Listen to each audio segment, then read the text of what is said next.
it's okay, Dobby. I don't need any help today. It's a bank holiday, so that means you get a day off today. Not that you have to work anyway. I know you love to help me. But yeah, it's a day off, so enjoy it. Do you want to read a book? I'll find a book for you. There you go, Edith. He's saying hi to you. He says, hello, thank you for sending me to such a nice home.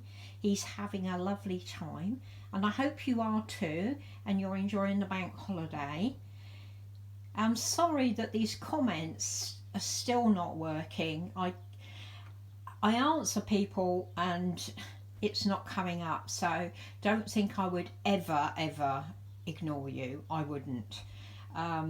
So yeah, have a good rest of your bank holiday and enjoy the sunshine, everybody. So Dobby, come on now, let's get you settled with a book. Hi everyone. I'm back with my gorgeous Lesley Carol, and she of course is the Sakia sculpt by Bonnie Brown, one of my very favourite sculpts, and I'm going to change her today and have a little chat because I had the most amazingly wonderful surprise yesterday. I just can't. I'm going to tell you all about that, and I'm going to twin her up hopefully with her sister, Princess Chrissy, from SuzyQ's Happy Haven.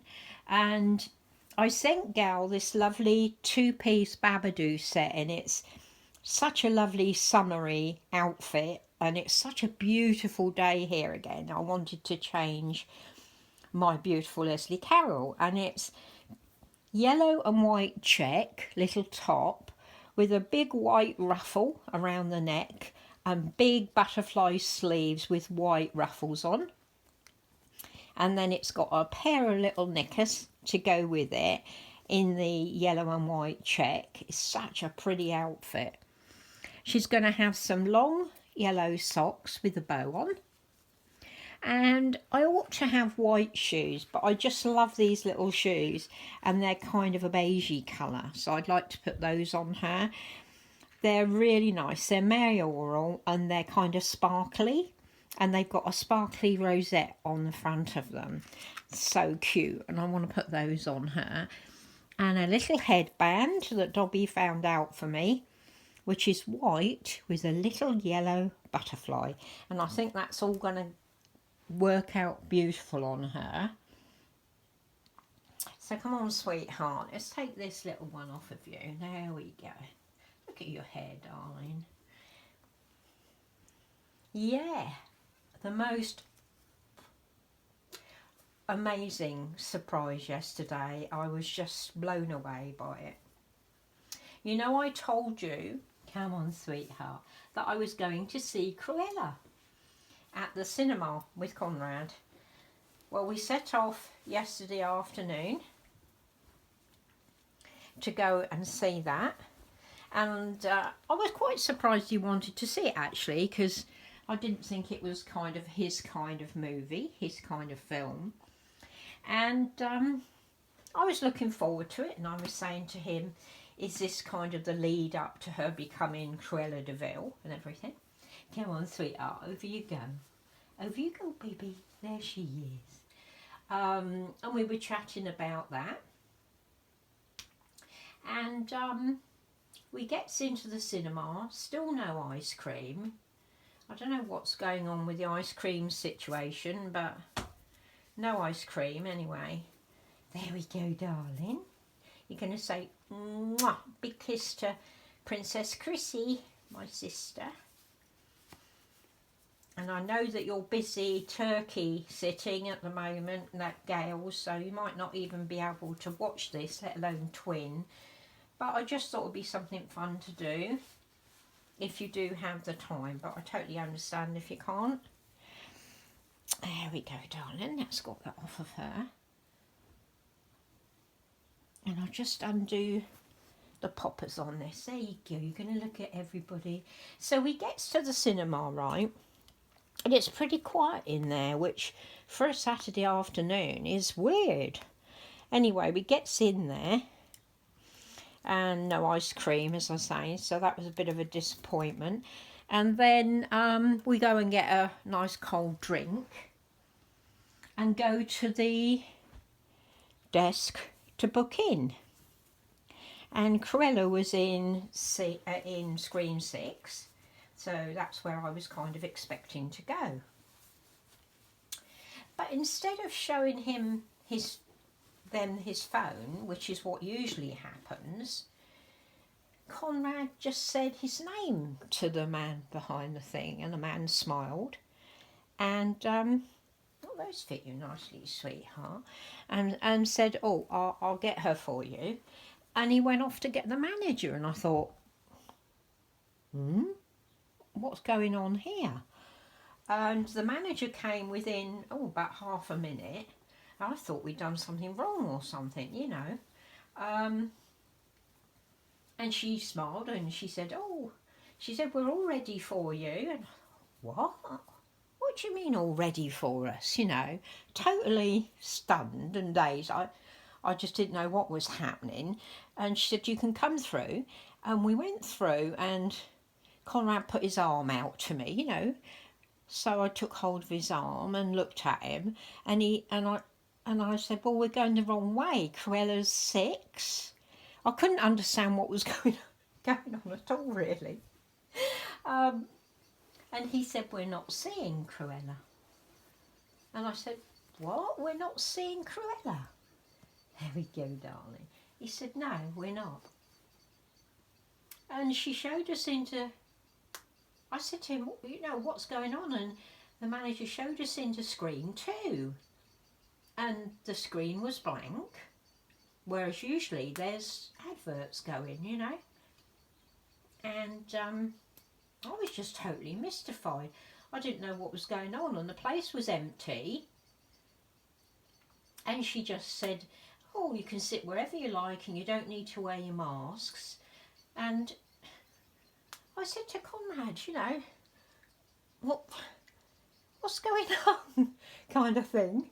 And he said, it's a surprise for you. He said, we had such a rough week last week and everything. I thought it'd be nice to have something, you know, to cheer us up. He said, so I've arranged this. And I said, and we're not seeing Cruella. He said, no, we're not seeing Cruella. And doesn't that look cute on her? It's so summery too. Fits lovely. So I'm still totally mystified. I don't know what on earth is going on, to be honest. And we went and took our seats, and she said the film will start in 10 minutes. And what on earth is going on here? You know, I had no idea what was going on at all. So went and sat down, and I was looking at Conrad, and he was just laughing at me. I was just totally stunned. I just didn't know what was going on at all. And I said to him, what's going on? Why aren't we seeing Cruella? And he said, we're going to see something else. And straight away something came into my head, and I looked at him and I said to him, it's not 1917, is it? And he just grinned, and the lights went down and the film started, and it was 1970, and I just burst into tears. I couldn't believe it. The 10th time we'd seen it in the cinema, and he'd arranged this special viewing for us because we'd had such a rough week.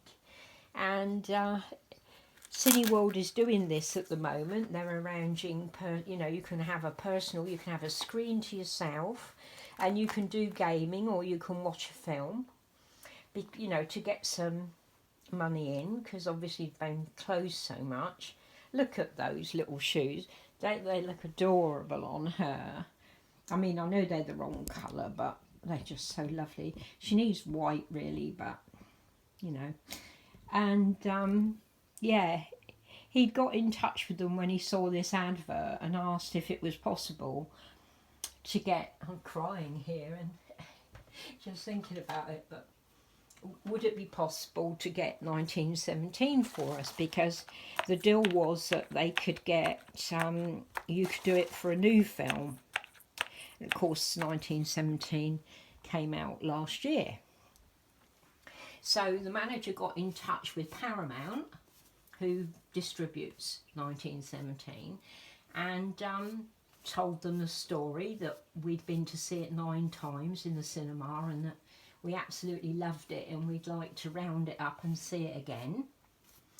And they'd agreed, and they sent them the film so that we could have a private viewing of it. And I was just,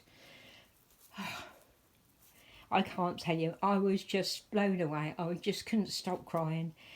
You know, as soon as the film started, it was just the most amazingly wonderful thing that someone could do for you, isn't it? And oh sweetheart, you look so cute. And what a wonderful son, wonderful thoughtful son. And it just fills me up thinking about it, and I still haven't got over it. You know, we sat and watched 1917 in the cinema all on our own with no masks on, and wow, what a wonderful thing to do for me.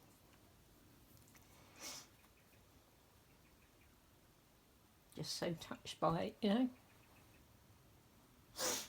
But anyway, look at this gorgeous little girl. Doesn't she look cute in this? And so summery, bless her. And the little butterfly headband as well. Doesn't that look nice on her? Just absolutely gorgeous she looks. And I hope you've enjoyed listening to me today and enjoyed seeing my garden this morning in the lovely sunshine again, listening to the birds and listening to a surprise that I thought would never happen. I never thought I'd see 1917 in the cinema again, because it's gone now, and once they're gone, they're replaced, aren't they? So yeah, I don't know what I deserve, how I deserve such a wonderful son. Love you, ladies and gentlemen.